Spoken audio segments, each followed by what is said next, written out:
Alright, hopefully we can get this stuff filmed today. Okay. Steven? Okay. A little ominous. It's extremely dark. What in the world was that? What the heck? A fridge is open?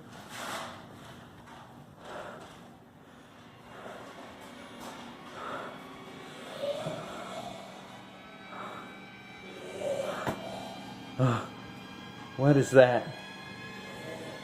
Quaker oatmeal? No, not sponsored. What's this? Who's up here? What is the noise? Oh my God.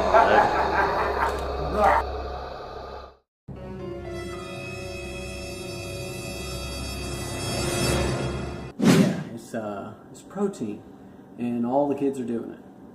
So today, let's talk about protein. So protein, how much should you really be taking? Obviously, this has been the topic of many debates over the last few years because the general line of thinking is that you should take 1 gram per pound of body weight per day. And this is not necessarily a bad measurement to go by. Generally, you kind of want to err on the side of caution and consume more protein than less protein, because if you're not consuming enough protein, you're not going to get the nutrients you need, and that's going to cause the breakdown of muscle tissue. Let's go to some science and reference a study.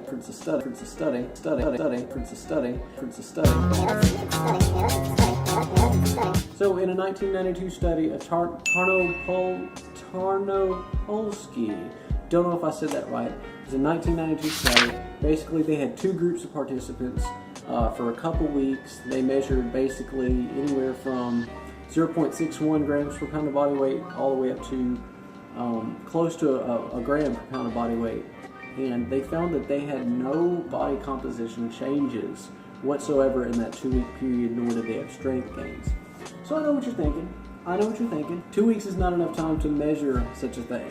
So, in referencing another study, a Hoffman 2006 study took 2 groups of endurance athletes over a 3-month period and gave them half a gram per pound of body weight and then over a gram per pound of body weight. And then what they found was that there was no changes in body composition or hormonal concentrations in the strength training athletes that consumed higher concentrations of protein. Generally, for people who aren't working out, you can get by with 0.80 grams per pound of body weight per day. And most strength training athletes don't consume that low of protein. I really don't want to sit here and overcomplicate the whole thing or give you way too many scientific studies about it. Really, you don't need that much protein. Obviously, there have been studies that show excessive protein can actually damage your kidneys. But really, where you're going to see the strength gains, guys, is from resistance training. Basically, you want to be actively and consistently breaking down your muscle fibers on a regular basis. And this is what's going to stimulate muscle protein synthesis the most, is the actual stimulus itself. Your nutrition obviously plays a very important role in this. It's going to help with the growth. But if you're not going to the gym and lifting on a consistent basis, then really, you're not going to need that much protein, because if you're not lifting on a consistent basis or you're not working out on a consistent basis, your body is not going to utilize necessarily that much protein because, well, you don't need it. The body is a very efficient machine, and it can intelligently determine what it needs and what it doesn't need. So, I would say for the average healthy person, you would want to eat 0.80 grams per pound of body weight per day. And then if you're, a strength training athlete, I'd say a gram per pound of body weight per day just to be safe. You don't really necessarily have to consume that much. There are over 20 studies that prove time and time again that, really we kind of overestimate the proteins that we need. And really that overestimation comes from the fitness industry that are trying to push their supplements on you to try and sell more supplements because they say you need, 1 to 1.5 grams per pound of body weight per day, and that's kind of their way of selling and pushing more like whey protein products and so on and so forth. But really, really and truly, you know, your best sources of protein, you know, I'm just going to throw this in here for free. The best sources of protein you're going to get is from your lean meats, like, you know, your tuna fish, your salmon, chicken.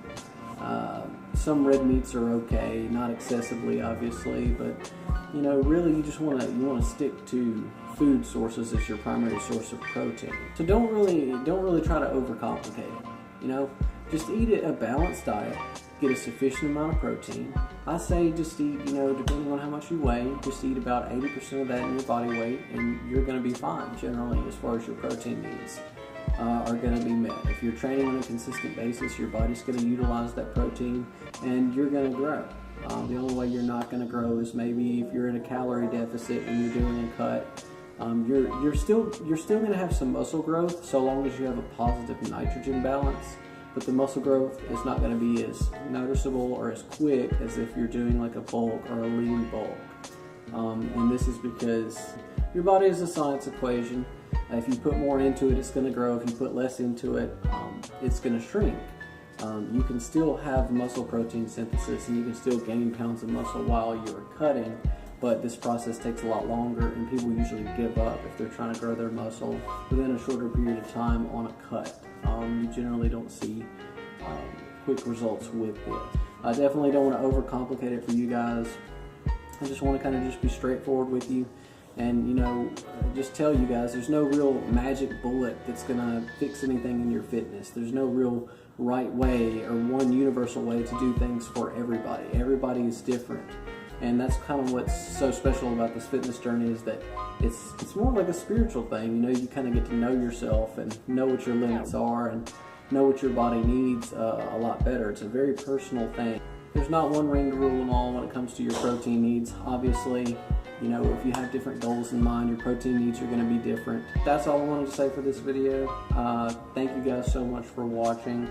If you like the video, leave a thumbs up. Don't forget to subscribe, and I'll see you guys next time. Thanks for watching.